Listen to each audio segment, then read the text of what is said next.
सरसों आदि भी। नमस्ते।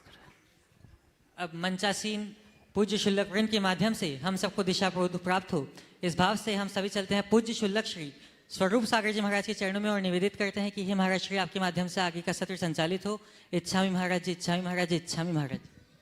मुनि श्री के चरणों में बारंबार नमोस्तु। प्रश्नों के लिए सीधे चलते हैं मंचासीन मुनि संघ के चरणों में और सर्वप्रथम निवेदन है पूज्य शुल्लक श्री चिद्रूप सागर जी महाराज से कि अपने प्रश्न के माध्यम से हम सभी को लाभान्वित करें। पूज्य मुनि श्री के चरणों में बारंबार नमोस्तु।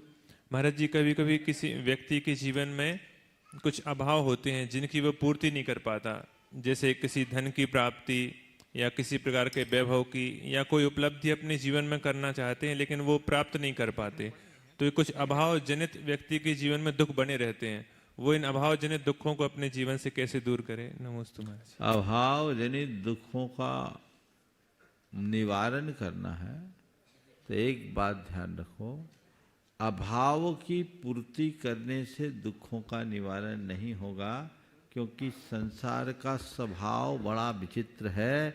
जीवन का अभाव हो जाएगा पर अभाव का अभाव नहीं होगा। किसी न किसी चीज का अभाव तो रहता ही है। इसलिए क्या करो, अपने जीवन में जब कोई अभाव खले तो उसे पाने का प्रयास करो, पर परेशान मत हो, उसमें सुख मत मानो।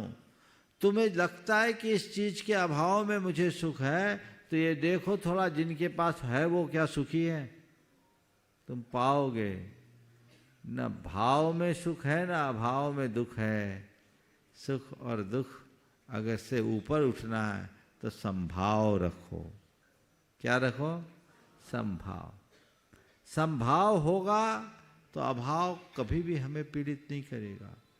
कितना भी अभाव हो, अभाव की अनुभूति मत करो।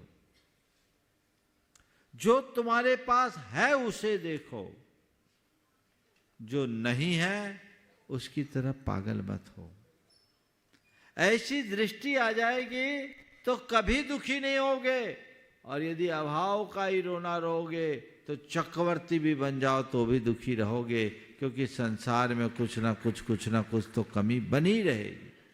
इसलिए अभावोन्मुखी दृष्टि से बचिए, चाहे कितना भी अभाव क्यों ना हो, अभाव की अनुभूति मत होने दीजिए।